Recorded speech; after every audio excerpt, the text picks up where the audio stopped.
G'day guys, Lemon Eating Cow here, and I am back with another Final Fantasy 15 video. And today I wanted to talk about the Royal Edition, the Windows Edition, and the Royal Pack. So I've been getting quite a few comments on my videos and a few private messages as well.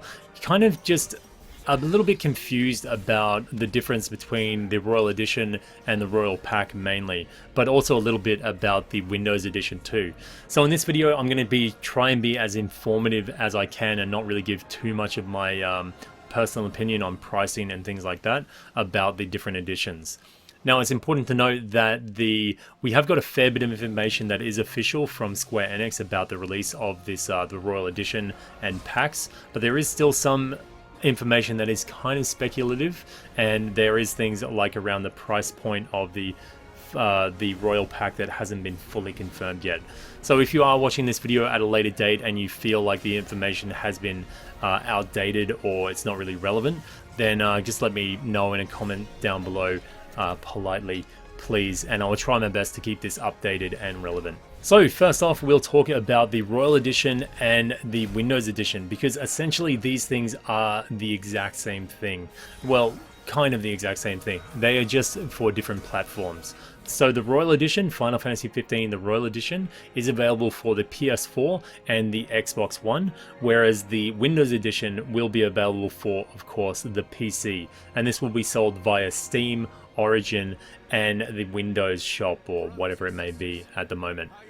Both of these editions will retail for $49.99 American, and we're pretty safe to say that that price has been locked in. So both of these editions, like I say, they're essentially the same thing. They're going to contain exactly the same content, with exclusion to the fact that the PC edition does get different pre-order bonuses depending on which outlet that you will order it from. But otherwise, with both of the editions, you do get the base game, which contains all of the minor and the free updates that have been put into Final Fantasy over the past year through 2017. As well as this, you will get all of the paid or downloadable content that has been available through 2017, which is essentially the Season Pass 1. Now within the Season Pass 1, there is Episode Gladiolus, Episode Prompto, Episode Ignis, the multiplayer expansion Comrades, the Booster Pack Plus, and the Holiday Pack Plus.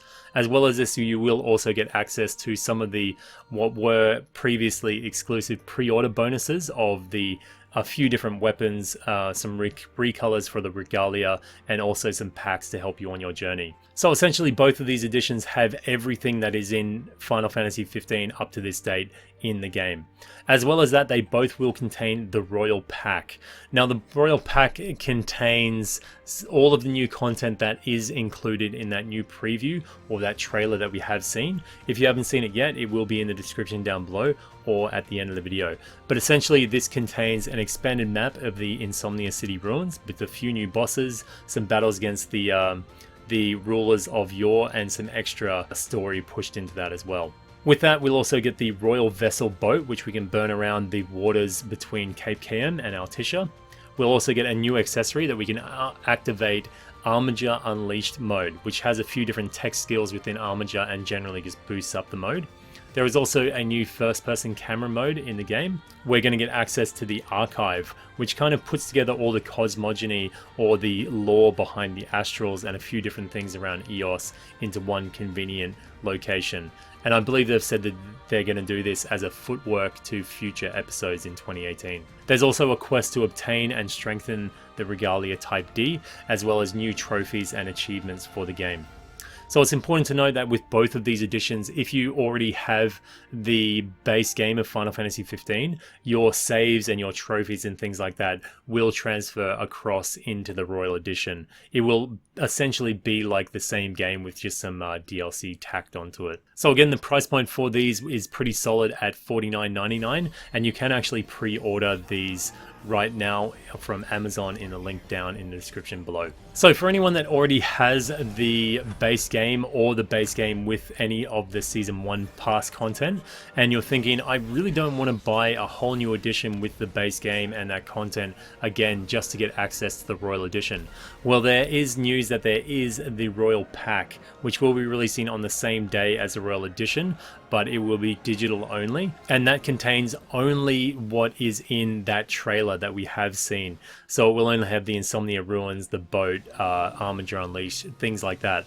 But as far as we can tell, and as far as it has been told to us, it will contain none of the Season 1 paid content, and it will contain no future content beyond the Royal Pack. So if there happens to be a Season Pass 2, which there has been no mention of yet, it will not contain any of that content as far as we know. So right now, if you do have the base version of the game and none of the Season 1 content, or very little of it, if you were looking at getting the Season Pass content, Season Pass 1 content, and the Royal Pack, then it is far more cost efficient to buy the Royal Edition rather than just the Royal Pack and the Season Pass 1. Initially, Square Enix did come out with a price point of this Royal Pack set at $20 or 2,000 yen in Japanese, but this was pretty quickly redacted. Now I don't know whether this was because it was just a placeholder price and it wasn't really meant to be publicized, or whether it's because they might have got a backlash from some people that already own the game and felt like they didn't really want to pay that extra money for that content.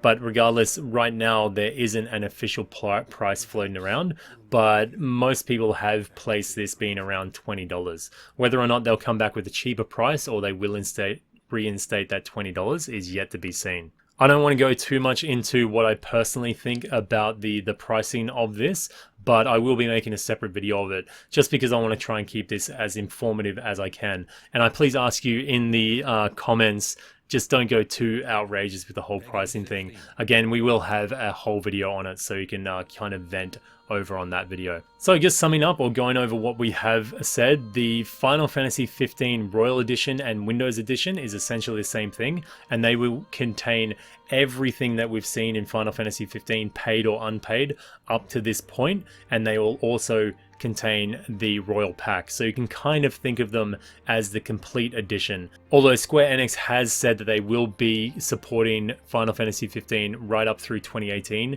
with new DLC. Whether that is going to be a Season Pass 2 or not is yet to be seen, but nothing has been mentioned about it.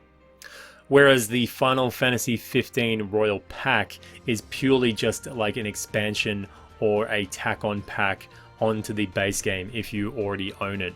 Whether you have the Season Pass 1 content or not, it will only give you the things contained within the Royal Pack. So guys, that is the information we have now about the differences between the editions and the pack.